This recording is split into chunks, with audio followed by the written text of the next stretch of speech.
Journal और laser के बाद दूसरा या फिर कह लो तीसरा सबसे इंपॉर्टेंट चैप्टर होता है अकाउंटिंग इक्वेशन। और ये जितना इंपॉर्टेंट है उतना ही ये इंटरेस्टिंग भी और आसान भी।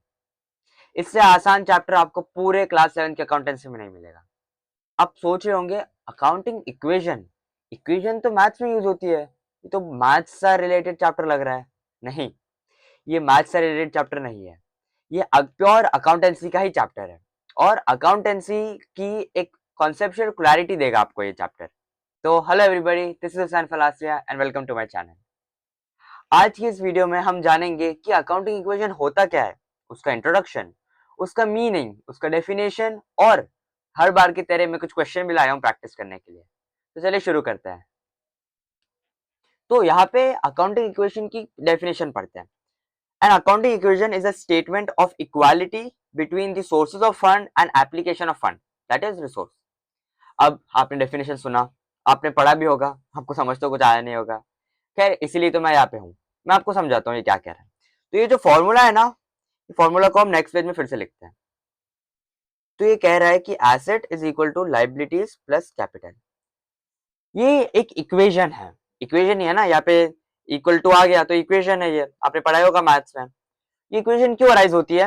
ये इक्वेशन अराइज होती है क्योंकि हम फॉलो करते हैं डुअल एस्पेक्ट को।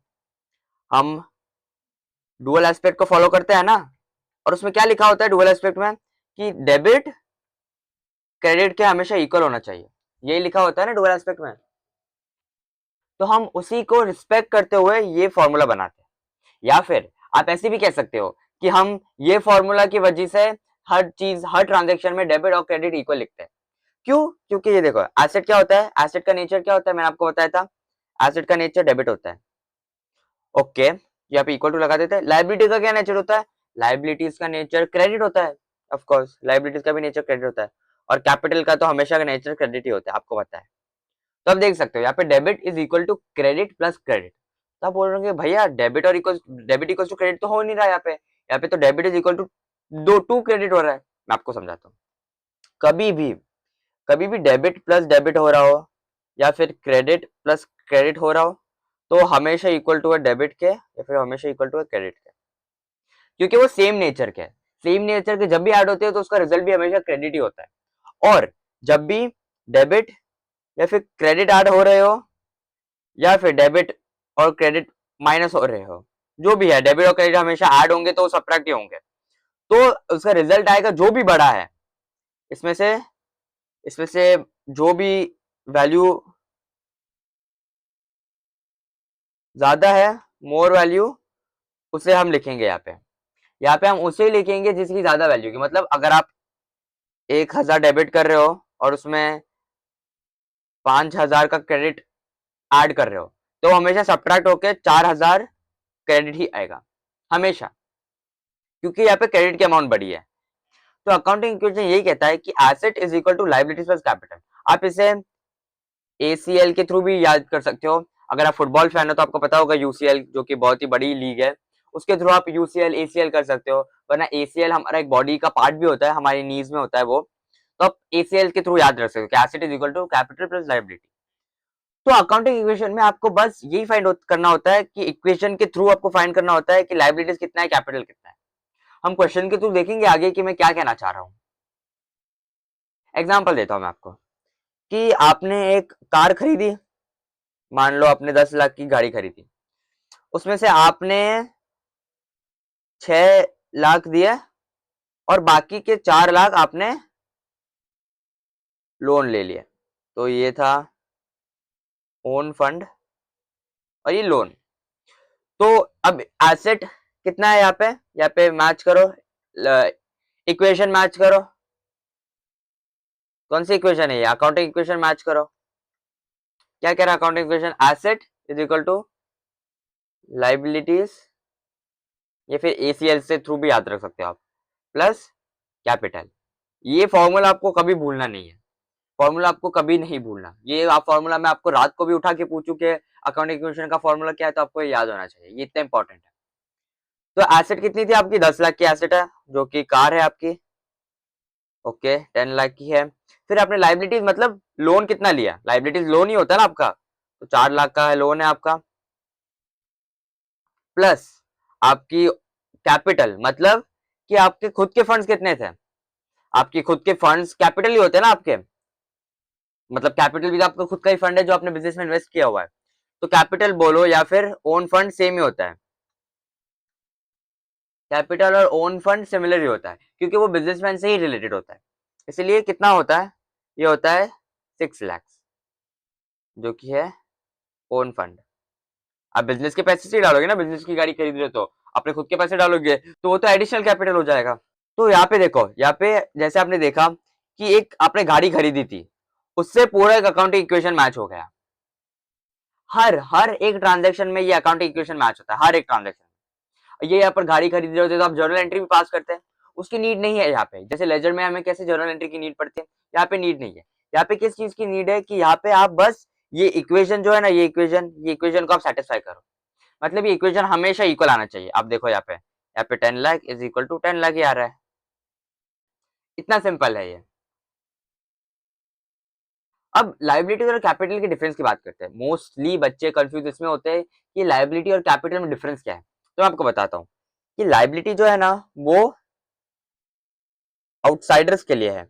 आउटसाइडर्स मतलब, आउटसाइड मतलब बाहर वाले लोग, बाहर वाले लोग जैसे कि आपने किसी से पैसे लिए उधार पे, तो बैंक बैंक लोन आपने लिया तो वो आउटसाइडर है ना, आपके बिजनेस के अंदर तो नहीं है।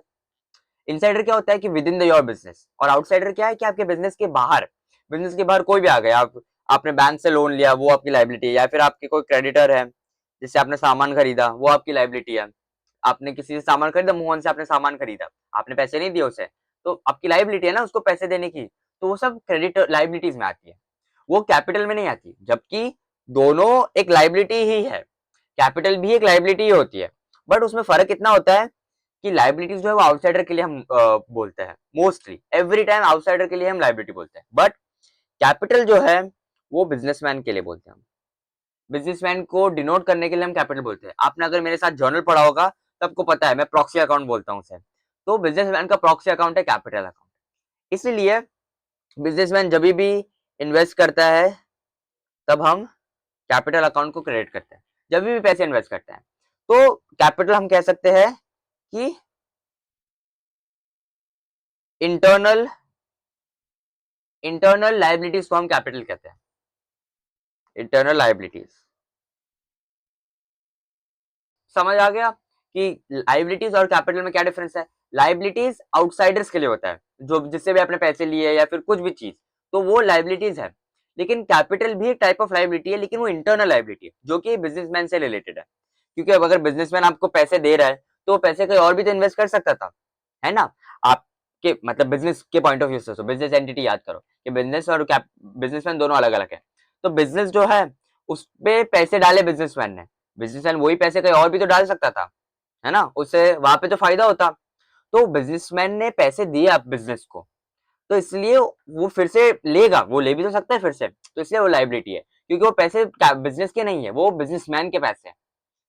ये देखो ये बिजनेस है आपका, ये बिजनेसमैन है, इसने पैसे डाले, यहाँ पे जो बॉक्स है उसमें से पैसे डाले इसने, अब ये पैसे कभी भी ले भी तो जा सकता है ये, है ना, बिजनेसमैन कभी भी ले जा सकता है पैसे को, उसकी जब मर्जी पड़े ले सकता है, तो क्या ये बिजनेस का पैसा थोड़ी है, ये जो पैसा जा रहा है ये बिजनेस का थोड़ी है, बिजनेस का नहीं है, ये तो बिजनेसमैन का है, बिजनेसमैन का पैसा है ना, तो बिजनेसमैन का पैसा है इसलिए ये लायबिलिटी है, क्योंकि आपने उधार लिया है बिजनेसमैन से, आपका पैसा नहीं है ये, जब आप कमाओगे प्रॉफिट कमाओगे तब आपका पैसा हो सकता है, वो बिजनेसमैन का ही होता है बेसिकली, बट वो तब आप कह सकते हो कि हाँ हमारा पैसा है, और उस पर आप फिर इंटरेस्ट और चार्ज कर सकते हो, लेकिन ये जो पैसा है बिजनेसमैन ने जो डाला हुआ है वो आपका नहीं है, वो आपने उधार लिया बिजनेसमैन से ताकि आप बिजनेस रन कर सको।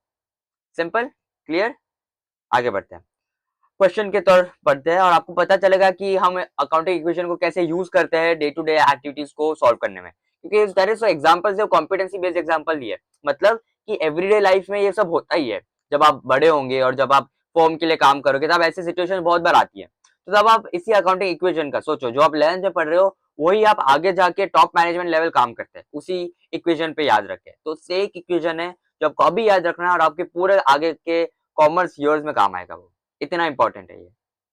The capit if the capital of the business is 4 lakh, ठीक है, तो कैपिटल 4 लाख है, तो लिख देते हैं हम कैपिटल कितना है 4 lakh and the other liabilities are okay liabilities other liabilities मतलब लाइबिलिटीज ही क्योंकि कैपिटल भी तो लाइबिलिटीज है ना एक तो कैपिटल को निकाल के अदर लाइबिलिटीज जो है वह 1,50,000 फिर आप कैलकुलेट करो टोटल एसेट तो आप अभी याद आ गया होगा आपको कि आपको लगाना है asset is equal to A C plus L ACL तो एसेट कितना आपको नहीं पता कैपिटल कितना आपका 4 लाख है कैपिटल ओके और लाइबिलिटीज कितनी है 1,50,000 तो ये हमेशा मैच होगा तो ये 5,50,000 ही है वो कैसे वो आपको अभी याद नहीं रख रहा वो आप आगे जैसे हम आगे क्वेश्चन प्रैक्टिस करेंगे वो आपको समझ आ जाएगा कि ये कैसे हर बार मैच हो रहा है क्योंकि आगे हम पूरा वर्किंग बनाएंगे वो मैं आपको आगे ही बताऊंगा ओके क्वेश्चन नंबर 2 की बात करते हैं if the total asset of a business are 5 lakh and the capital is 3,20,000 then calculate liabilities okay तो यहाँ पे बोल रहा है कि एसेट है 5 लाख प्रॉब्लम कैपिटल है 3,20,000 तो बोल रहा है लाइबिलिटीज फाइंड करो तो सेम आप इक्वेशन लगाओगे लाइबिलिटीज फाइंड करो आप इक्वेशन लगाओगे asset is equal to capital plus liability liability find करना है तो कैपिटल को इस तरह भेज दो मतलब asset minus capital is equal to liability simple तो एसेट कितना है 5 लाख माइनस 3,20,000 और ये एड अप होगा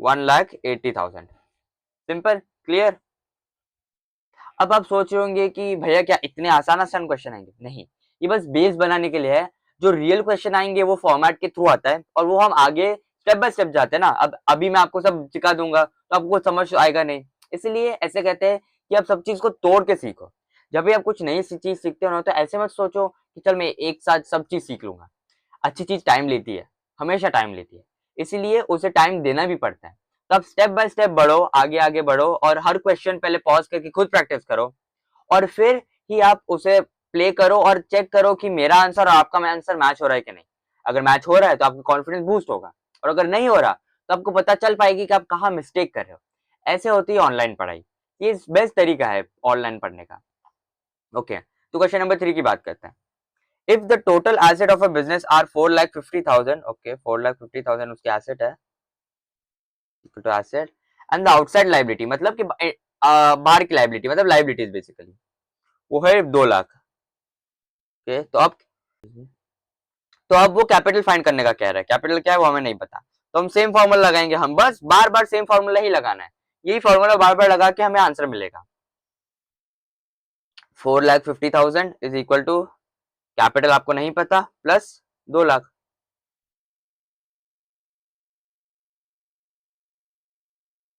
तो 2 लाख को वहां ले जाओ कितना आएगा 2,50,000 is equal to capital simple ये आंसर भी हो गया मिल गया आपको ओके अब बात करते हैं अकाउंटिंग इक्वेशन की थोड़ी और बात करते हैं अकाउंटिंग इक्वेशन ना आप मान लो कि यहाँ पे आप स्टार्ट कर रहे हो अकाउंटिंग इक्वेशन को ठीक है ये है फर्स्ट जनवरी 2025 अब मान लो आपका मन हुआ 20 जनवरी को कि मैं अकाउंटिंग इक्वेशन निकालूं तो यहाँ पे अगर आपका एसेट का अमाउंट 1 लाख होगा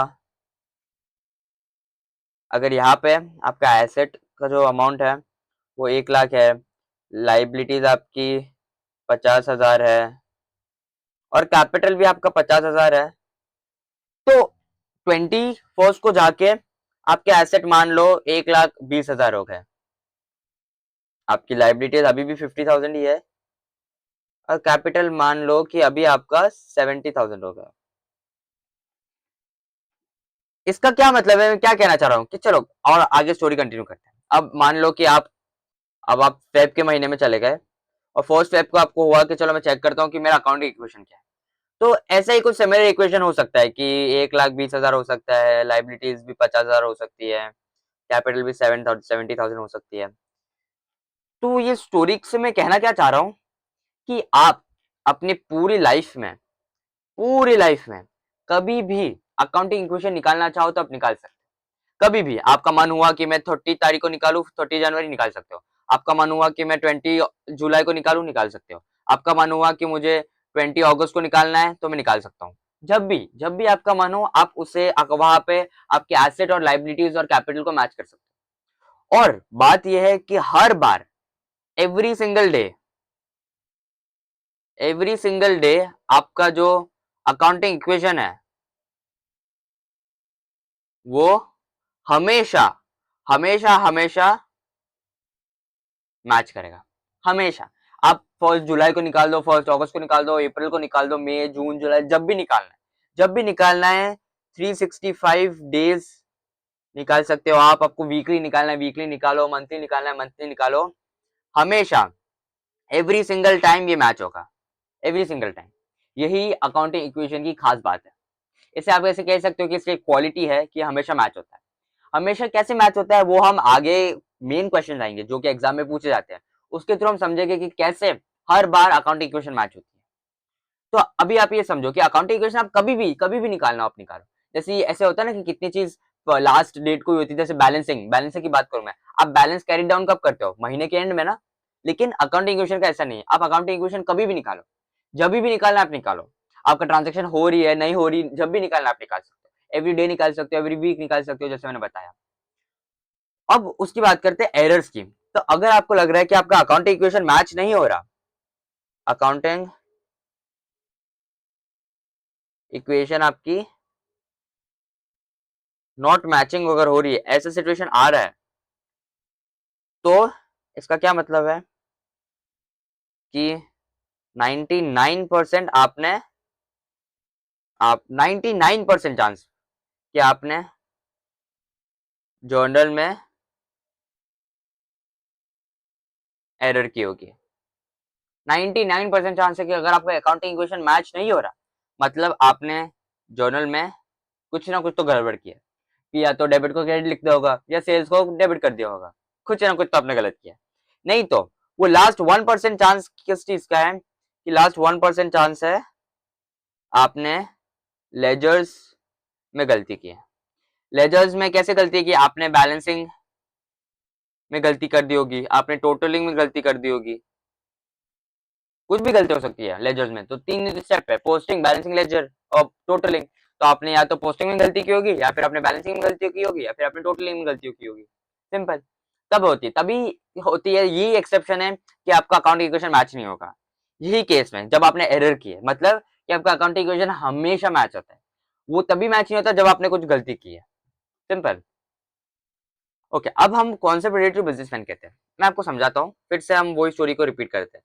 बिजनेसमैन, बिजनेस में ये जो उसका बिजनेस है, इसमें वो इन्वेस्ट करता है पैसे, जिसे हम कैपिटल भी कहते हैं, है ना? बिजनेस में इन्वेस्ट करता है। अब ये बिजनेस रन करता है तो वो प्रॉफिट कमाता है या फिर उसे लॉस होता है। कुछ तो होता ही है, बिजनेस को प्रॉफिट होता है या फिर लॉस होता है।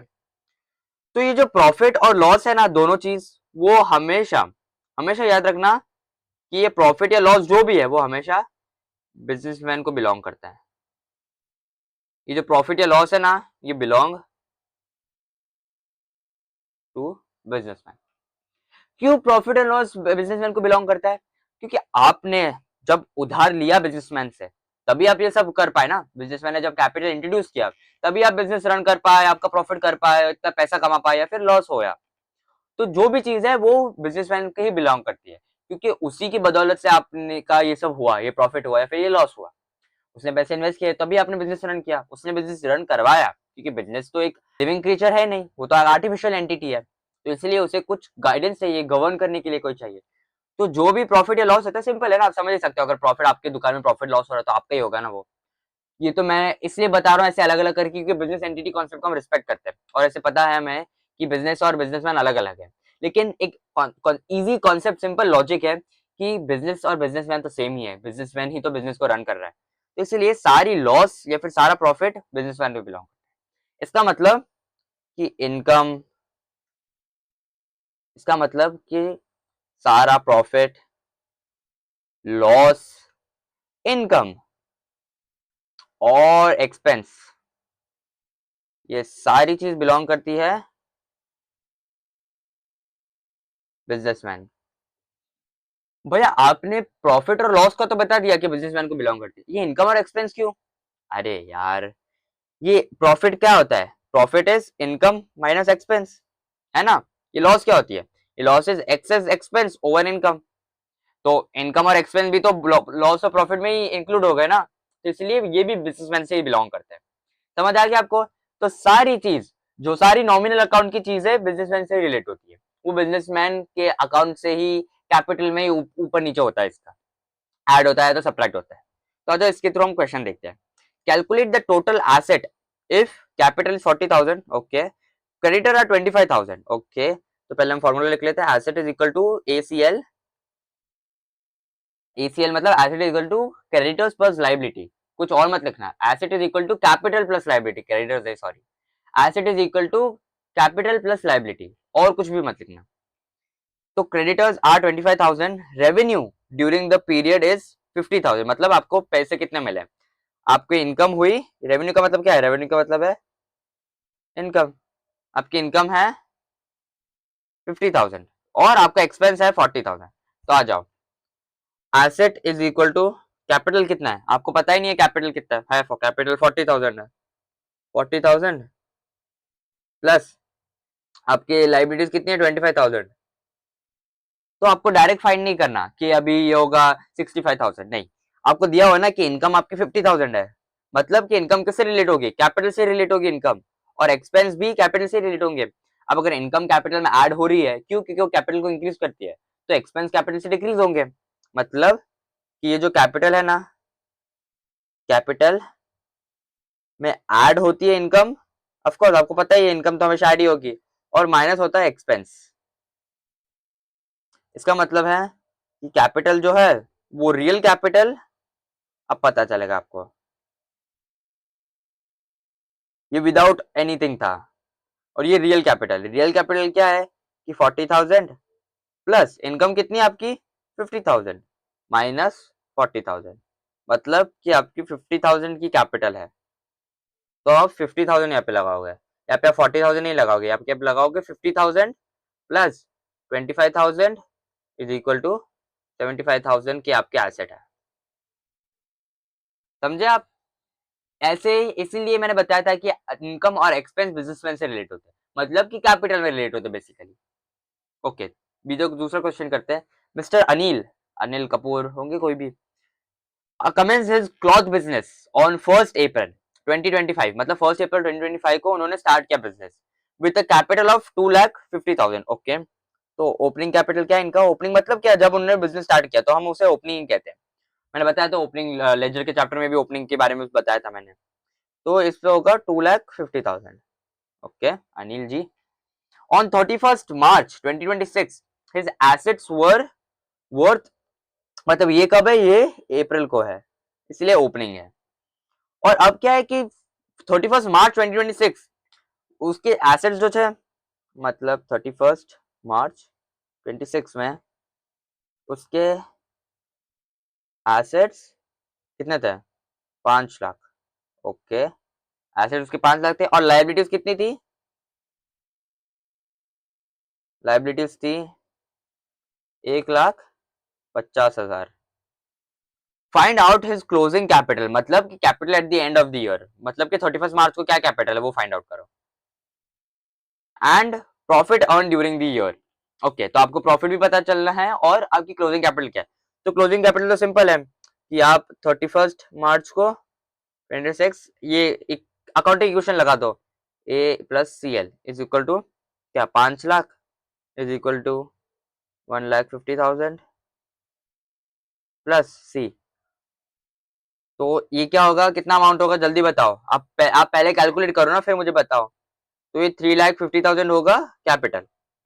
अब ओपनिंग के टाइम पे आपका 2,50,000 कैपिटल था, अब आपका कैपिटल क्लोजिंग के टाइम पे 3,50,000 हो गया। तो अचानक कैसे कैपिटल बढ़ेगा? मैंने कब बताया था कैपिटल किस केस में बढ़ सकता है? या तो आपका प्रॉफिट हुआ हो या फिर आपकी इनकम हुई हो, दोनों केस में आपका प्रॉफिट ही होता है बेसिकली। इनकम भी अगर आपकी आ रही है तो प्रॉफिट ही आपका। तो प्रॉफिट अर्न करने के लिए क्या करोगे आप? प्रॉफिट अर्न, ये भी एक फॉर्मूला याद रख दो, अगर आपको याद रखना तो याद रख लो, वरना लॉजिक सिंपल है कि अगर आप क्लोजिंग कैपिटल, अगर आपका 3,50,000 है और ओपनिंग अगर आपका इतना है तो उसका डिफरेंस कब होता है? आप जब इनकम या फिर प्रॉफिट ऐड करते हो तभी वो इंक्रीज होता है ना? और अगर डिक्रीज हुआ है तो आपने मतलब लॉस या फिर एक्सपेंस को सब्ट्रैक्ट किया होगा, तो उस केस में आपको प्रॉफिट या लॉस मिल जाएगा, उसका डिफरेंस है। तो प्रॉफिट अर्न्ड है closing capital minus opening capital minus opening capital. तो क्या आएगा ये आंसर? 1 लाख आएगा, 1 लाख। या तो चलो मैं पूरा बराबर से लिखता हूँ आपको ताकि आपको इजी रहे। 3,50,000 माइनस 2,50,000, ये कितना आता है? 1 लाख। 1 लाख है आपका प्रॉफिट, सिंपल एज दैट, है ना? ओके, आगे बढ़ते हैं। अब प्रॉफिट की बात करते हैं।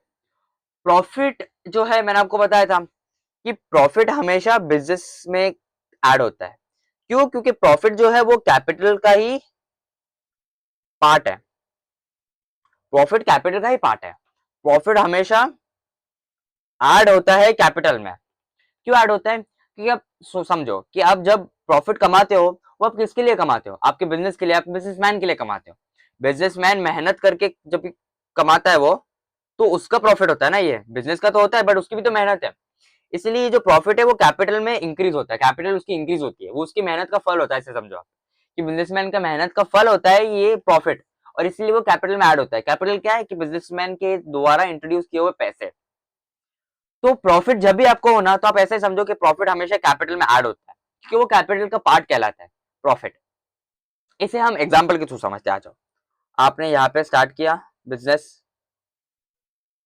ये 1 जनवरी 2025 होगी, आपने स्टार्ट किया यहाँ पे। ओके, अब आप चलते गए चलते गए चलते गए चलते गए, और यहाँ पे आपका एसेट थे 1 लाख, लाइबिलिटीज आपकी 0 थी, और कैपिटल था आपका, मान लो कैपिटल आपका 1 लाख था। अब यहाँ पे एंड आ गया आपका 1 12 25, यहाँ पे आपके एसेट है 2 लाख, यहाँ पे आपकी लाइबिलिटीज अभी भी 0 है, और आपका कैपिटल हुआ 2 लाख। क्यों ये हुआ 2 लाख? क्योंकि यहाँ पे बीच में आपने आपकी एक कार थी, उसको आपने 1 लाख की कार थी, वो जो आपने इंट्रोड्यूस किया था, वो आपकी कार इंट्रोड्यूस किया था, एसेट जो थी वो कार थी, तो आपने उसे बेच दी, 1 लाख की गाड़ी बेच दी आपने, और आपने वो 2 लाख में बेची, क्योंकि वो सुपर मॉडल था, आपने फुल मॉडिफाई किया होगा था उसको, तो आपने 2 लाख में उसे सेल किया, तो आपका प्रॉफिट हुआ ना। फिक्स एसेट के केस में प्रॉफिट नोट होता है, 1 लाख का प्रॉफिट हुआ, इसीलिए हम इसे कैपिटल में ऐड करते हैं। समझो कि एसेट 1 लाख से,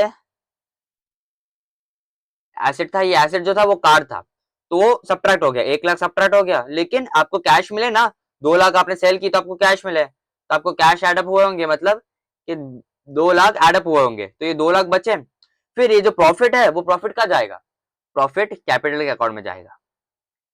क्यों कैपिटल के अकाउंट में जाएगा? क्योंकि मैंने बताया कि वो पार्ट ऑफ कैपिटल है। अगर आपको स्टोरी समझ नहीं आई तो कोई बात नहीं, इतना आपको डिटेल में नहीं जाना, आपको बस इतना समझना है कि जो प्रॉफिट है वो पार्ट ऑफ कैपिटल ही है, इसीलिए हमेशा प्रॉफिट कैपिटल में ऐड होगा। मैंने बताया था ना बिजनेसमैन के केस में, बताया था कि नहीं? बस उसी कॉन्सेप्ट को आपको याद रखना है। क्यों याद रखना है? क्योंकि अब आपको समझ आएगा।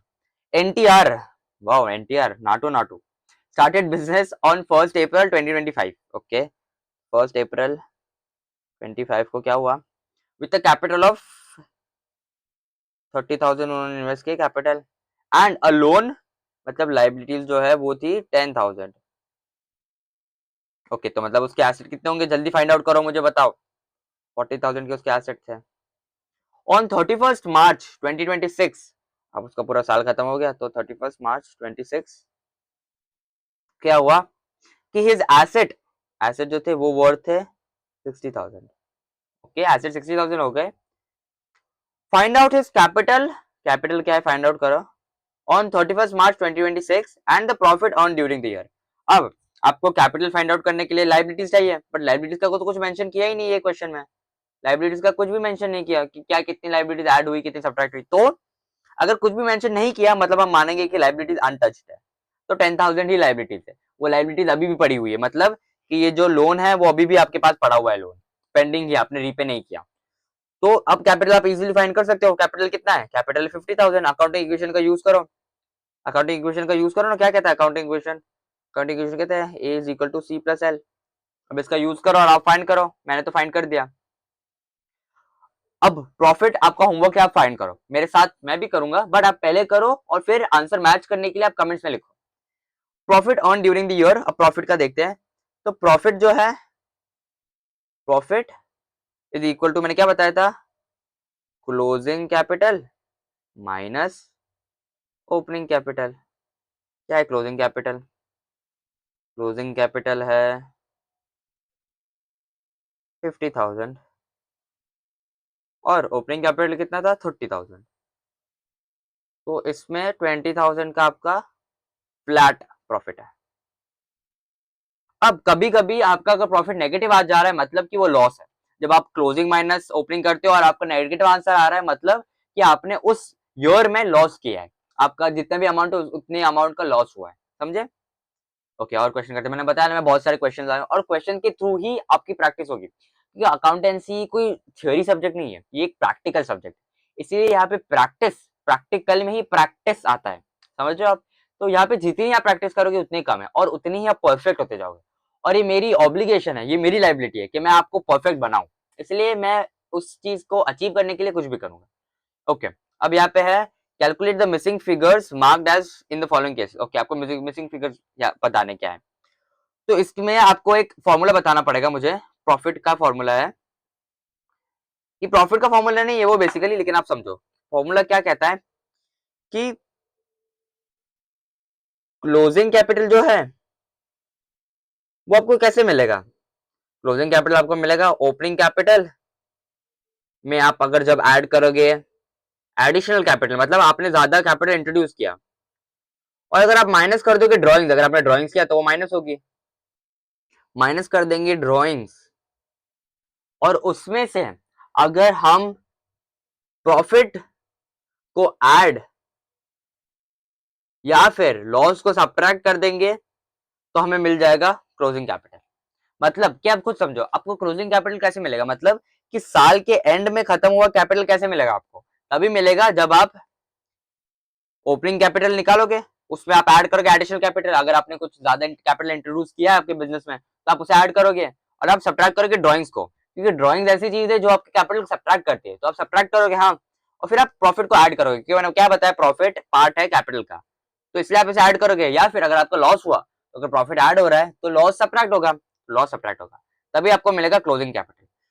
यही फॉर्मूला को यूज करके आपको ये वाली क्वेश्चन सॉल्व करना है। आ जाओ सॉल्व करते हैं। Opening capital, additional capital, drawings, profit, closing capital, मतलब यहाँ पे आपको ओपनिंग कैपिटल फाइंड करना है। तो वही सेम फॉर्मूला को याद करो, closing cap equal to opening cap plus additional cap, cap मतलब capital, minus drawings plus profit या फिर माइनस लॉस। प्रॉफिट और लॉस दोनों कभी साथ में नहीं आते, आपको पता ही है। तो यहाँ पे प्रॉफिट या लॉस है वो आपको पता चल जाएगा माइनस के साइन के थ्रू। यहाँ पे अभी सब प्रॉफिट है क्योंकि प्लस साइन है, मतलब सारे प्रॉफिट ही है। तो हम यहाँ पे ओपनिंग कैपिटल फाइंड करा, मतलब कि ओपनिंग को हम उस तरफ ले जाएंगे और क्लोजिंग को हम ये तरफ ले आएंगे, तो क्या बनेगा। अच्छा, फर्स्ट का हम बनाएंगे कि opening capital is equal to additional capital को हम ऐड करेंगे, सिर्फ हम क्लोजिंग कैपिटल को सब्ट्रैक्ट करेंगे, इतना ही डिफरेंस आएगा। 6,000 हम इसमें ऐड सब्ट्रैक्ट करेंगे ड्रॉइंग्स को, फिर प्रॉफिट या लॉस है तो हम प्रॉफिट ही मान रहे हैं इसलिए हम ऐड करेंगे, और क्लोजिंग कैपिटल को हम सब्ट्रैक्ट कर देंगे। 52,000 क्या आ रहा है ओपनिंग कैपिटल? ओपनिंग कैपिटल आ रहा है, ये आ रहा है 1,00,000। 1,00,000 आ रहा है ना ये, और ये माइनस का क्यों आ रहा है? क्योंकि ओपनिंग कैपिटल भी माइनस है। देखो, आप जब क्लोजिंग कैपिटल को यहाँ लाओगे तो माइनस होगा, ओपनिंग कैपिटल को यहाँ लाओगे तो वो भी तो माइनस होगा ना, तो इसलिए ये opening capital is equal to 1,00,000। तो आप यहाँ पे लिख दोगे 1,00,000, सिंपल 1,00,000। ओके, अब यहाँ पे ओपनिंग कैपिटल दिया हुआ है, एडिशनल कैपिटल आपको नहीं पता, तो सेम केस करोगे आप एडिशनल कैपिटल के साथ।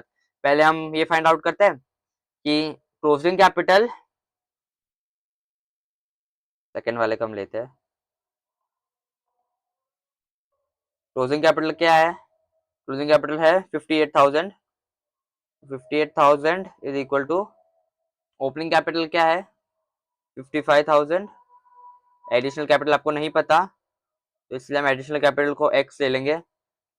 आप बोलोगे भैया x की याद मत दिलाओ, क्या कर सकते हैं, लेना तो पड़ेगा ही आपको कुछ तो भी। और 5,000 हम सब्ट्रैक्ट कर देंगे उसमें से, और हम ऐड कर देंगे क्योंकि प्रॉफिट है 7,000। ओके, हमने 7,000 ऐड कर दिया। अब क्या होगा कि यहाँ पे 56 है ना ओपनिंग कैपिटल, 55 है, 55,000 है। अब आप इसे ऐड करो और फिर यहाँ पे से सब्ट्रैक्ट करो, तो 8,000, तो ये 1,000 होगा एडिशनल कैपिटल, तो एडिशनल कैपिटल होगा 1,000।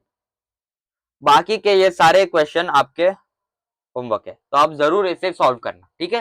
समझा दिया ना मैंने आपको कैसे करना, वही सेम फॉर्मूला के थ्रू आपको ये करना है, क्लोजिंग कैपिटल के फॉर्मूला से।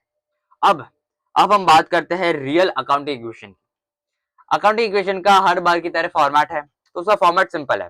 फॉर्मेट में डेट आता है, डेट का कॉलम, फिर पर्टिकुलर्स का कॉलम आता है, सेम जैसे कि लेजर या फिर ट्रायल बैलेंस में था, सॉरी लेजर या फिर जर्नल में था।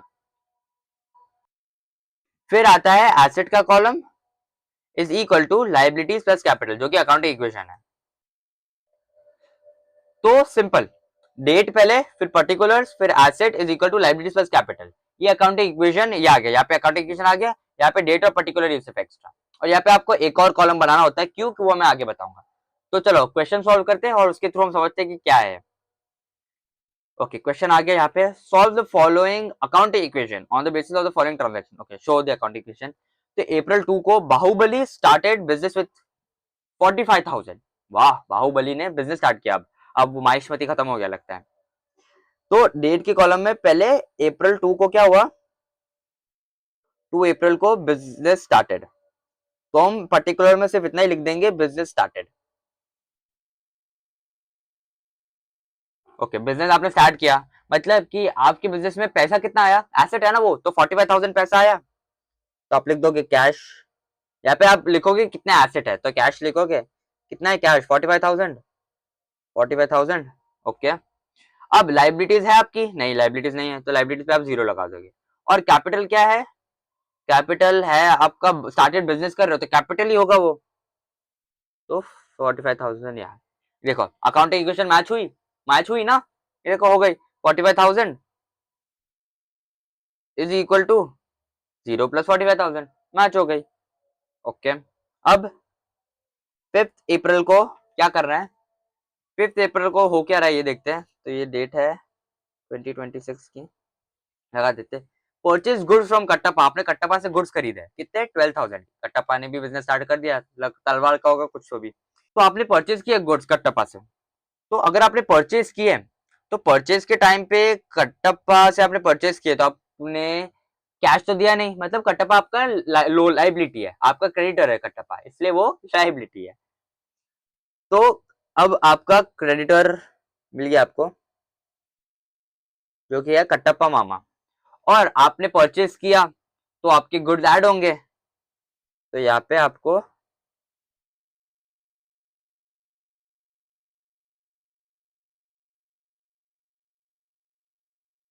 गुड्स दिखते हैं। क्या होगा यहाँ पे पर्टिकुलर्स में लिखेंगे हम परचेज गुड्स, ज्यादा नहीं लिखना होता है यहाँ पे बस शॉर्ट मेंशन करना होता है।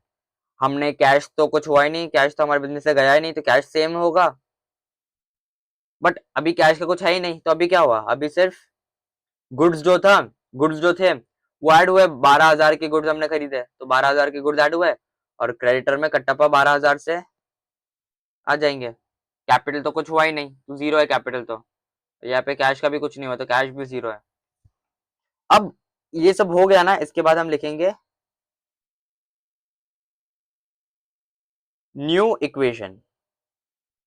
न्यू इक्वेशन हम क्यों लिखते हैं, क्योंकि हमें हर ट्रांजेक्शन के बाद न्यू इक्वेशन बनानी पड़ती है। अब फर्स्ट ट्रांजेक्शन को छोड़ के सेकंड ट्रांजेक्शन के बाद आपको लिखना होता है न्यू इक्वेशन। अब आपको इक्वेशन आपकी मैच करनी होती है, आपकी कैश है 45,000, गुड्स कितना आपका, गुड्स है 12,000 इज इक्वल टू 12,000 के आपके क्रेडिटर है प्लस 45,000 कैपिटल। अब अकाउंटिंग इक्वेशन के फॉर्मेट के बारे में बहुत लड़ाई होती है। मेरे खुद के स्कूल में बहुत सारी आर्ग्यूमेंट हुई थी कि कौन सा फॉर्मेट फॉलो करे कौन सा नहीं, क्योंकि बहुत सारे टीचर्स अलग कौन से फॉर्मेट से पढ़ाते हैं और कॉन्सेप्ट भी अलग पढ़ाते हैं। बट अगर आप ये फॉर्मेट फॉलो कर दोगे ना तो ये हर स्कूल में एप्लीकेबल है। क्यों? क्योंकि ये सीबीएसई का फॉर्मेट है और सीबीएसई का फॉर्मेट ऑफकोर्स स्कूल मना नहीं कर सकते। आप सीबीएसई की वेबसाइट पे जाके चेक भी कर सकते हो, सेम फॉर्मूला आपको मिलेगा, सेम फॉर्मेट मिलेगा आपको। तो न्यू इक्वेशन हो गई। अब आप आगे का ट्रांजेक्शन देखते हैं। 8 अप्रैल को क्या हो रहा है कि 8 अप्रैल को, अरे ये तो बहुत आगे चला गया। 8 अप्रैल को sold goods to Bhallal, Bhallal हो रहे, भल्लाल देव भी अब बिजनेस करने लग गए। वाह, पूरा माहेश्वती आ गया यहाँ पे। कॉस्टिंग 2000 फॉर 1050 1500, मतलब आपने भल्लाल देव को 2000 के गुड्स 1500 में बेचे। अच्छा ओके, मतलब कि आपने क्या किया, अब सोल्ड गुड्स। भल्लाल ने आपको पैसे तो दिए नहीं होंगे कि भल्लाल तो आपको पता है कैसा भाई है। आपको आपके गुड्स जो थे वो 2 लाख से कम हो गए। क्यों? क्योंकि 2 लाख के गुड्स थे, लेकिन भल्लाल देव को आपको सिर्फ 1,50,000 ही देने हैं। तो अगर आपके 2,000 के गुड्स थे, आपने उसे 1,500 में बेचा, तो 500 रुपए का लॉस हुआ कि नहीं हुआ? हुआ ना।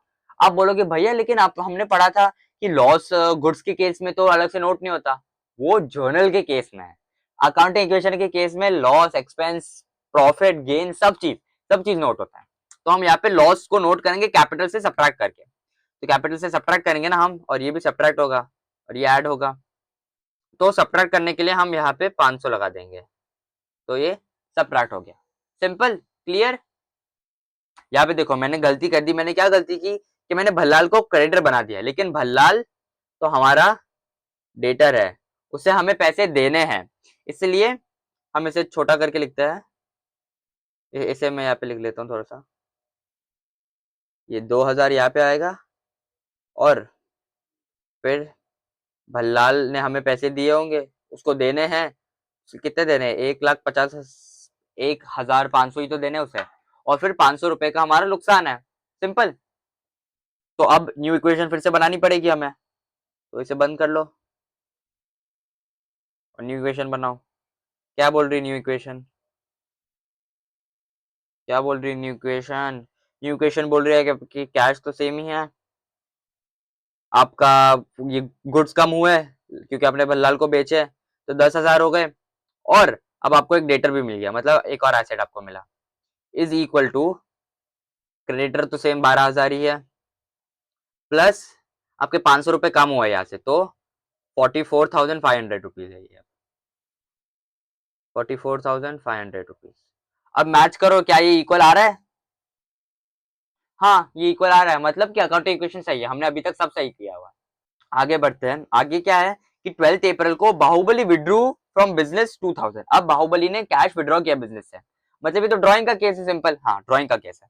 अगर उसने कैश विड्रॉ किए बिजनेस से, क्या 12 अप्रैल को अगर उसने कैश विड्रॉ किए, मतलब कि ड्रॉइंग्स मेड ऐसे लिख लेते हैं, या फिर आप कह सकते हो कैश विड्रू। तो कैश कम होंगे क्योंकि आपके बिजनेस से कैश गए। कितने कैश गए? 2,000 की कैश विड्रॉ किया बाहुबली ने। अच्छा बिजनेसमैन, वो ज्यादा खर्चा हमने नहीं करा था कि इतना कैश विड्रॉ हुआ, और आपका कैपिटल कम हो गया। क्यों? क्योंकि आप ड्राइंग्स कर दिया आपने, तो आपका कैपिटल कम हो जाएगा। तो अब न्यू इक्वेशन लिखो फिर से, पहले लाइन बनाओ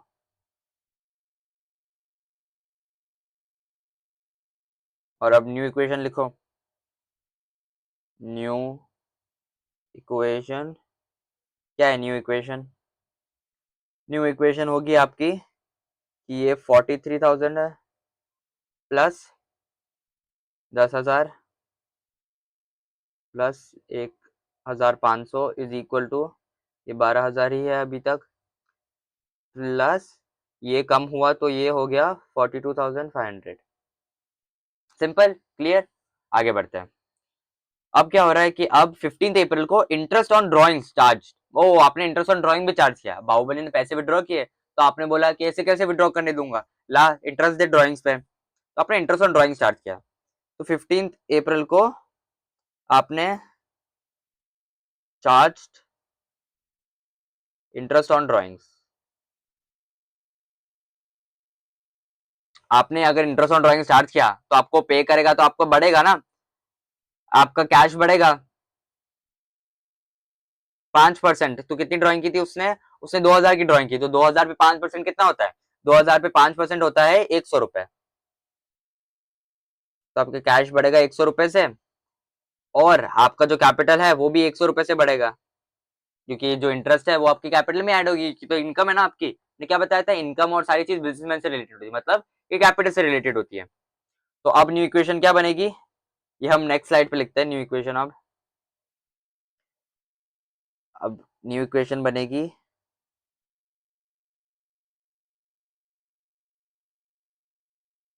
न्यू इक्वेशन क्या है, कैश है यहाँ पे,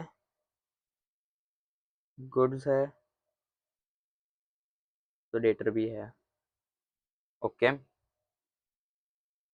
तो न्यू इक्वेशन होगी 4,03,100 प्लस 10,000 प्लस 1,05,000, 1,500, 1 लाख ही रहता है मेरे मुंह पे हमेशा, पता नहीं क्यों। तो यहाँ पे 12,000 है क्रेडिटर की वजह से, और फिर आपका कैपिटल कितना हो रहा है, 42,100 आपका कैपिटल हो गया। नेक्स्ट है 15 के बाद 18 अप्रैल को सैलरी आपने पे की। ओके, आपने 18 अप्रैल, अब आपके दुकान पे काम करते होंगे बहुत सारे आपके एम्प्लॉइज, तो आपने उससे सैलरी पे की, कितनी सैलरी पे की, आपने सैलरी पे की 4,000। ओके, तो अब अगर आप सैलरी पे करोगे तो लिख लेते हैं यहाँ पे पेड सैलरी। तो सैलरी अगर आप पे करोगे 4,000, तो आपके 4,000 लेस होगा आपके बिजनेस से, 4,000 माइनस होगा, गुड्स पे तो कुछ फर्क पड़ेगा नहीं, और आप जो सैलरी पे कर रहे हो आपका एक्सपेंस है, और मैंने क्या बताया था, एक्सपेंस कहाँ से होता है, कैपिटल से माइनस होता है, सिंपल एज दैट। अब न्यू इक्वेशन लिखो फिर से, क्या है न्यू इक्वेशन, यही काम है, बस इतना ही सिंपल है, हर एक अकाउंटिंग इक्वेशन में आपको यही काम करना है।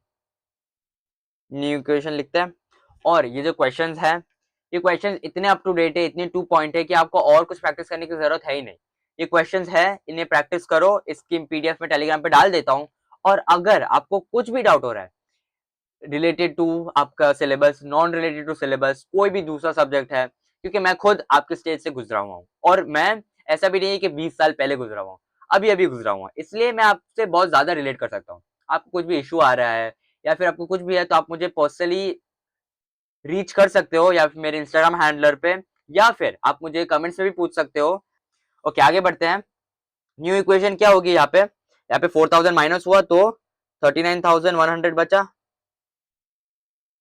प्लस 10,000 प्लस 1,500, ये 39,000 बहुत बड़ा लिख दिया, मैं छोटा करता हूँ, 39,100 plus 10,000 plus 1,500 is equal two plus, भूलना मत यहाँ पे, 12,000 प्लस 38,100। ओके, अब आगे बढ़ते हैं, आगे क्या है, 18 के बाद 20 अप्रैल को आपने वेजेस आउटस्टैंडिंग हुई, ओ आपको वेजेस पे करनी थी लेकिन आपने पे नहीं की, वेजेस आउटस्टैंडिंग, तो वेजेस आउटस्टैंडिंग क्या एंट्री होगी, 20 को वेजेस आउटस्टैंडिंग में शॉर्ट लिखना, आप पूरा लिखना, मतलब कि आपको पे करनी थी लेकिन आपने पे नहीं की, तो आपको पे करनी थी मतलब ये आपकी लाइबिलिटी है, तो यहाँ पे एसेट पे तो कुछ फर्क पड़ेगा नहीं, आपकी लाइबिलिटी एक और ऐड हो गई, तो ये छोटा करते हैं, क्रेडिटर प्लस वेजेस आउटस्टैंडिंग, क्या है थी लाइबिलिटी आपकी, आपकी लाइबिलिटी थी कि आपको पे करना है, कितना पे करना है, वेजेस पे करने 200 रुपीज के, नहीं सिर्फ 150 रुपीज के वेजेस, 150 रुपीज के वेजेस बाहुबली ने पे नहीं किए अभी तक, और ये वेजेस आपका एक्सपेंस है, इसलिए आपकी कैपिटल से माइनस होगा, सब्ट्रैक्ट होगा ये। तो अब नई इक्वेशन बनाओ, बस यही काम है, आपको सबसे कंटाला जो आता होगा ना, जो कि लेजीनेस होगी, वो आपको ये न्यू इक्वेशन बनाने में होगी, लेकिन अगर आप बनाओगे नहीं तो आपका पूरा क्वेश्चन का करने का कोई सेंस है ही नहीं। अब देखो कितना इंटरेस्टिंग है, आप यहाँ पे देख सकते हो कि हर एक ट्रांजैक्शन में एसेट और जो एक अकाउंटिंग इक्वेशन है वो मैच हो रही है हर एक ट्रांजैक्शन में। तो यही पावर है अकाउंटिंग इक्वेशन की। ओके, न्यू इक्वेशन क्या होगी यहाँ पे देख लेते हैं। तो ये तो अनटच्ड ही होगा, सेम ही है ये, कि यहाँ पे कुछ फर्क पड़ा नहीं। इज इक्वल टू यहाँ पे ऐड हो गया, मतलब प्लस 1,50,000 इज प्लस, यहाँ पे सब्ट्रैक्ट हुआ है तो 37,950 ऑड बन गया, बट ठीक है अब करना तो पड़ेगा ही। 20 अप्रैल का भी खत्म हो गया, आगे बढ़ते हैं। 23 अप्रैल को क्या हो रहा है कि interest due but not paid, interest आपका ड्यू था बट आपने पे नहीं किया इसे, ये भी आपकी एक लाइबिलिटी है क्या। 23 अप्रैल को, 23 April interest due but not paid, मतलब आउटस्टैंडिंग इंटरेस्ट है ये भी आपकी, आपका इंटरेस्ट ड्यू था बट आपने पे नहीं किया इसे, तो यहाँ पे तो कुछ फर्क पड़ेगा नहीं, आपका इंटरेस्ट ड्यू था मतलब आपकी एक और लाइबिलिटी ऐड हो गई। यहाँ पे इंटरेस्ट ड्यू की लाइबिलिटी, अभी यहाँ पे जगह नहीं है मेरे पास, इसे छोटा कर देता हूँ, काम करता हूँ, इंटरेस्ट आउटस्टैंडिंग।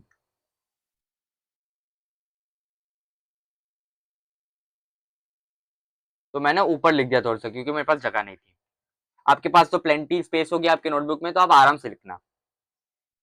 ओके, अब यहाँ पे क्या आएगा कि यहाँ पे ऐड होगा, क्या ऐड होगा, ऐड होगा इंटरेस्ट आउटस्टैंडिंग। कितनी इंटरेस्ट आउटस्टैंडिंग थी, 400 रुपए। 400 रुपए आपने पे नहीं किए, इससे इंटरेस्ट आउटस्टैंडिंग है, और ये आपके कैपिटल से माइनस होगी, क्यों, क्योंकि आपको पे करनी थी लेकिन आपने पे नहीं की, सेम चीज है। तो अब नई इक्वेशन बनाओ, क्या बनेगी नई इक्वेशन,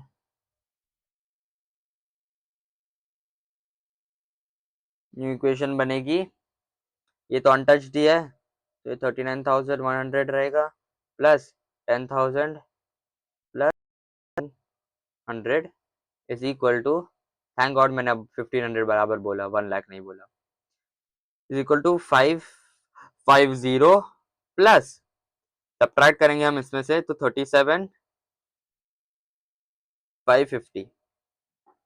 ओके, 23 के बाद क्या एंट्री, नेक्स्ट 27 को रेंट पेड इन एडवांस। अब आपने क्या किया कि रेंट आपने एडवांस में पे कर दिया। ओके, तो अप्रैल 27 को क्या हो रहा है कि आपने रेंट इन एडवांस पे कर दिया, तो क्या पास होगी इससे, आपने रेंट इन एडवांस पे कर दिया, मतलब आपके कैश कम हुआ है, आपने पे किया ना, कितना 7,000 रुपीज का था, 7,000 रुपीज का आपने रेंट एडवांस में पे कर दिया, तो आप 7,000 सब्ट्रैक्ट करोगे, और आपका रेंट इन एडवांस एसेट है, तो इसलिए आप यहाँ पे लिखोगे, तो यहाँ पे मेरे पास जगह नहीं इसलिए मैं ऊपर लिख रहा हूँ। ऊपर क्या होगा कि आपने रेंट इन एडवांस पे किया, तो इसलिए रेंट इन एडवांस से हम लिख लेते हैं और हम इसे साइड में लिख लेते हैं। तो अब इससे ध्यान रखना कि आप एसेट की जगह को बड़ी बना रहे हो और कैपिटल की जगह को सबसे छोटी बना रहे हो, ताकि आप एसेट में जितनी भी चीजें आप नोट कर पाओ। वैसे तो एग्जाम में इतनी सारी एंट्रीज आएगी नहीं, मैक्सिमम 4 से 5 आएगी, बट आपको प्रिपेयर रहना पड़ेगा। तो आपके रेंट इन एडवांस है इसलिए 7,000 आपका ऐड हो जाएगा। तो न्यू इक्वेशन क्या बनेगी, लास्ट एंड फाइनल इक्वेशन हम लिख लेते हैं यहाँ पे।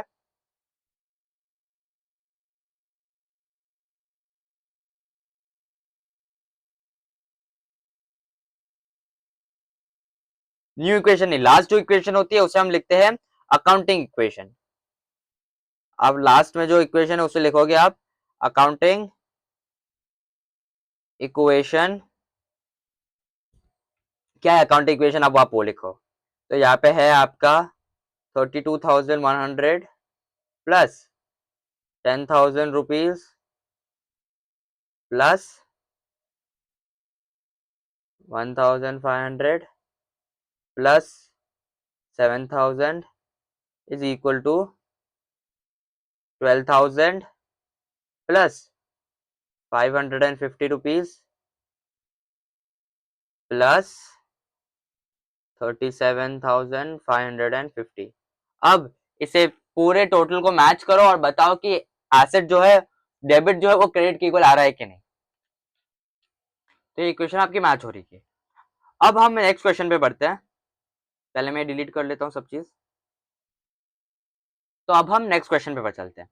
नेक्स्ट क्वेश्चन में बता रहा है कि show an accounting equation on the basis of the following transaction. Same चीज आपको करना है। तो यहाँ पे क्या लिख रहा है कि commences business with cash 1,50,000। Okay, तो ये ओपनिंग एंट्री है। जैसे हम ओपनिंग जर्नल एंट्री करते हैं वैसे हम यहाँ पे भी ओपनिंग एंट्री पास करेंगे। तो क्या है ये 2025 है, जो भी डेट है आप लगा लो। और फिर अक्टूबर 1 को क्या हो रहा है, 1 अक्टूबर को ओपनिंग एंट्रीज हो रही है। तो ये पे ओपनिंग एंट्री आप लिख लो। तो क्या है opening journal entry, commences business with cash. तो कैश है एक तो एसेट में। ओके, छोटा छोटा लिखना पड़ेगा क्योंकि बहुत सारा है। कैश है और क्या है, और है गुड्स, कैश गुड्स और मशीनरी है और फर्नीचर भी है। बहुत सारा माल है इस बार तो। प्लस फर्नीचर, ठीक है मैं शॉर्ट फॉर्म में लिख रहा हूँ क्योंकि ऑफ कोर्स मेरे पास जगह तो है नहीं। आपके पास बहुत सारी जगह होगी तो आप इवनली लिखना सब चीज। क्या है कि 1,50,000 का है कैश, 1,50,000, 1,50,000 प्लस गुड्स कितना है, गुड्स है 60,000 प्लस मशीनरी, मशीनरी 1,00,000 और फर्नीचर प्लस 50,000। मैं नीचे लिख रहा हूँ ये 50,000 क्योंकि जगह तो है नहीं, लाइबिलिटी कुछ है नहीं, और ये सारा चीज कैपिटल में आएगा। कैपिटल कितना हुआ, ऐड करो मुझे बताओ जल्दी। 3,60,000 हो रहा है ये।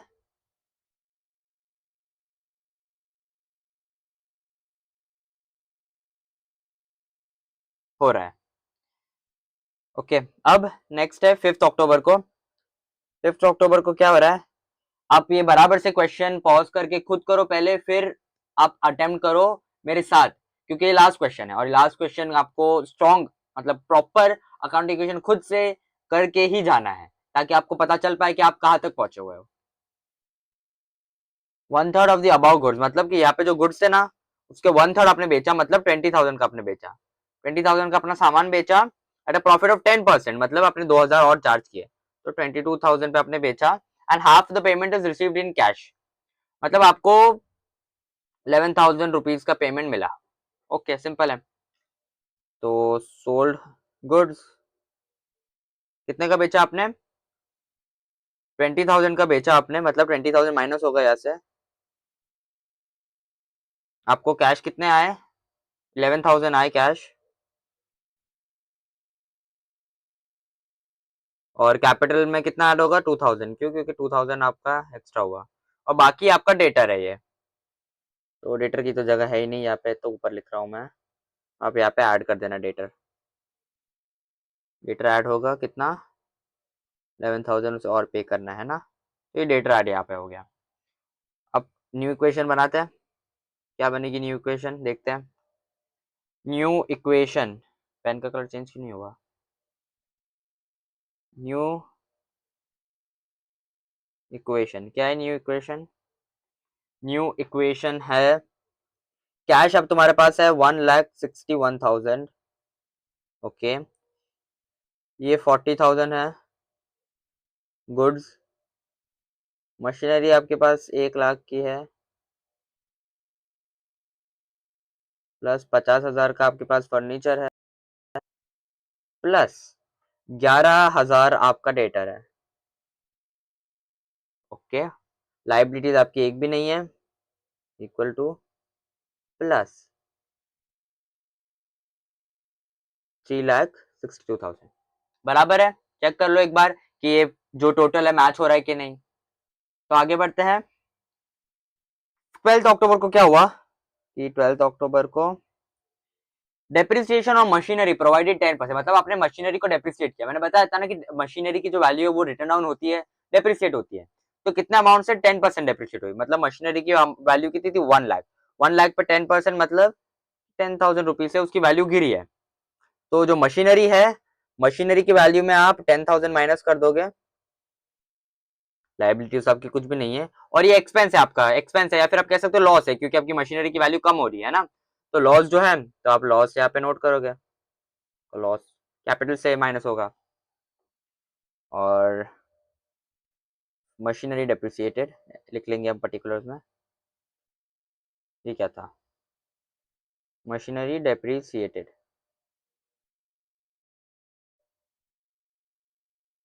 ओके, अब न्यू इक्वेशन क्या लिखेंगे हम न्यू इक्वेशन में, न्यू इक्वेशन क्या है, न्यू इक्वेशन बताओ। न्यू इक्वेशन है कि सेम है, कैश सेम है आपका, कैश में कोई फर्क नहीं पड़ा। ओके, आपका जो गुड्स है वो भी सेम ही है, गुड्स पे भी कुछ फर्क नहीं पड़ा। मशीनरी आपका कम हो गया ऑन द अदर हैंड, तो मशीनरी अब 90,000 हो गया है, ठीक है, वो डेप्रिसिएट हो गया। और आपके जो फर्नीचर है, फर्नीचर भी सेम 50,000 ही है, अभी तक कुछ नहीं हुआ फर्नीचर पे।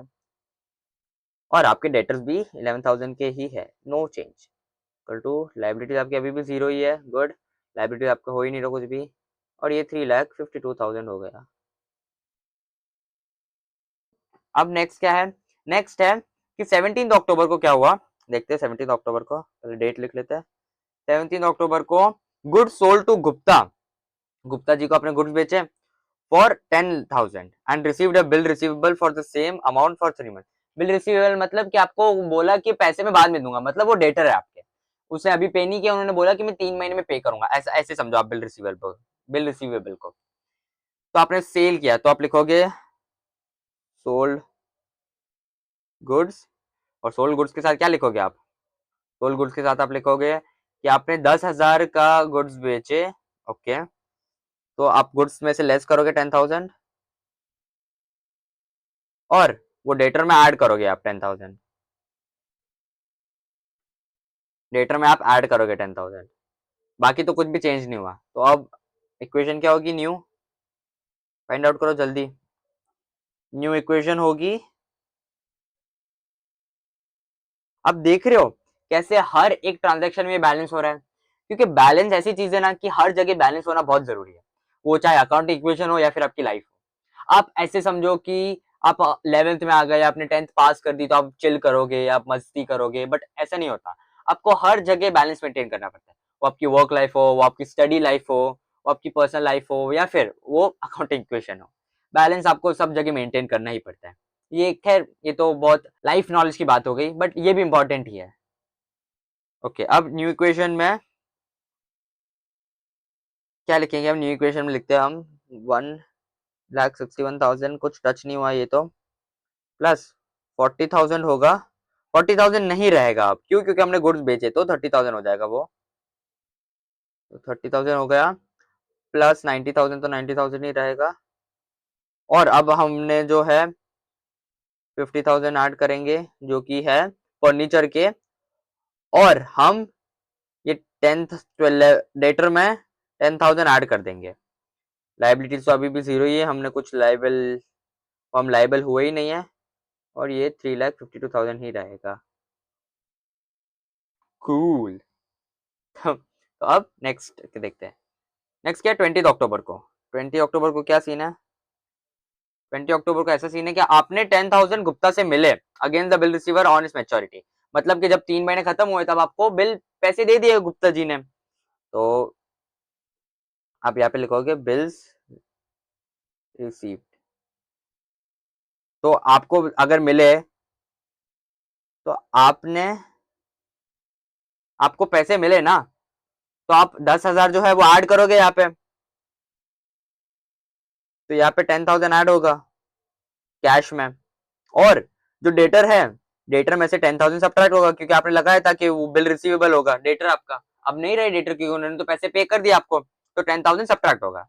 लाइबिलिटी में कोई फर्क नहीं पड़ेगा, तो न्यू इक्वेशन हम नेक्स्ट स्लाइड में लिखते हैं, नेक्स्ट स्लाइड में न्यू इक्वेशन लिखते हैं हम, न्यू इक्वेशन क्या होगी अब, न्यू इक्वेशन अब होगी कि, और यहाँ पे सब अब लिखना पड़ेगा, कैश है अपने पास गुड्स है, अपने पास मशीनरी है, फर्नीचर है, प्लस हमारे पास डेटर है, प्लस हमारे पास और क्या है,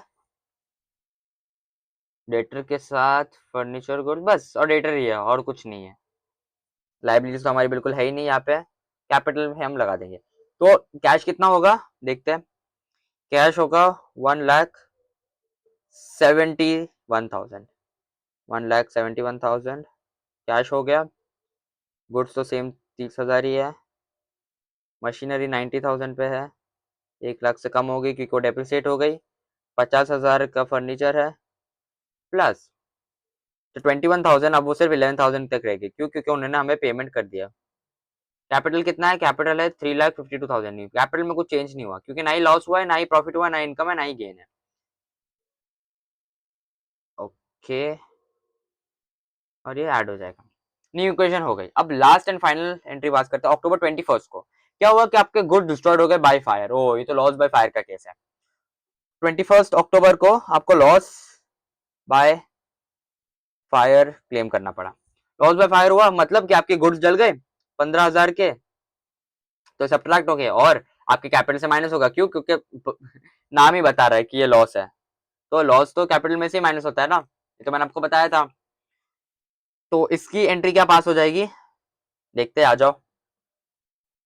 तो अब न्यू इक्वेशन लिखते हैं। न्यू नहीं, अब ये फाइनल इक्वेशन होगा, तो इसलिए अब हम इसे फाइनल इक्वेशन के नाम से बोलेंगे, या फिर आप इसे अकाउंटिंग इक्वेशन के नाम से भी बता सकते हो। तो क्या होगी फाइनल इक्वेशन? 1,71,000 प्लस आपके गुड्स जल गए जो कि अब 30,000 के नहीं रहे, तो 28,500 के रहेंगे वो, प्लस 90,000, 90 के 50,000। बस जगह नहीं इसलिए मैंने के लिखा वहां पे, तो आप प्लीज ऐसी गलती मत करना। क्यों? क्योंकि आपके मार्क्स कट जाएंगे इस चीज के। इस छोटी सी गलती के मार्क्स मैं नहीं चाहता कि आपके कटे, क्योंकि मुझे पता है कि आप कितनी मेहनत करके वो मार्क्स लाते हो, और मैं चाहता हूँ कि आप सब लोग अगर मेरे से पढ़ रहे हो तो आप ला सकते हो, आप में पोटेंशियल है कि आप फुल मार्क्स ला सकते हो। ओके, अब यहाँ पे 3,50,500 बचेगा। मैथ स्ट्रॉन्ग है ना आपकी? अगर आपको नहीं पता कि ये क्या क्या मुझे करना चाहिए, आप 11th में अभी भी आए हो, तो अगर आपको डिटेल लेक्चर चाहिए कि मैं कैसे स्टार्ट करूं, तो मैंने उसके ऊपर ऑलरेडी एक वीडियो बनाई हुई है जहाँ पे मैंने बताया हुआ है कि आपको क्या क्या चीज स्ट्रॉन्ग होनी चाहिए अगर आपने मैथ्स नहीं लिया। वहाँ पे बेसिक मल्टीप्लीकेशन डिविजन और पूरा अच्छा वीडियो है, तो आप देख सकते हो। अराउंड 5 मिनट 7 मिनट्स का है। ओके, अब फाइनल इक्वेशन बन गई, तो ये फाइनल इक्वेशन है। अब आप मैच कर सकते हो कि एसेट जो डेबिट है वो क्रेडिट की इक्वल आ रहा है या नहीं। क्यों? क्योंकि ये ड्यूअल एस्पेक्ट को फॉलो करता है, तो ये इक्वेशन प्रॉपर है। अब इसे हम डबल डैश मार देते हैं क्योंकि इक्वेशन प्रॉपर है। तो ये था एंड आज का। क्वेश्चन भी खत्म हो गए, हमने कॉन्सेप्ट भी सीख लिया। अब समझ में पे चलते हैं। अब आपने मेरे साथ पूरे 1 घंटे पढ़ाई करके कॉन्सेप्ट सारे समझ लिए होंगे। उसके अलावा आपने क्वेश्चन भी प्रैक्टिस किए होंगे जैसे मैंने आपको बताया था। और समरी में हमने सीखा कि अकाउंटिंग इक्वेशन क्या होती है और कितनी इंपॉर्टेंट इक्वेशन है वो। हमने क्वेश्चन सॉल्व किए जो कि रिलेटेबल होती है। हर फॉर्म को ऐसी प्रॉब्लम्स फेस करने को मिलती है जब आपके क्लाइंट्स आएंगे और आपको पूछेंगे कि ये क्या है, ये क्या है, मेरे एसेट फाइंड करो, मेरी कैपिटल फाइंड करो। तो हमने वो क्वेश्चन देखे। फिर हमने फॉर्मेट के साथ अकाउंटिंग इक्वेशन प्रैक्टिस की। हमने ये जाना कि लायबिलिटीज और कैपिटल में क्या डिफरेंस होता है, मेजर मेजर।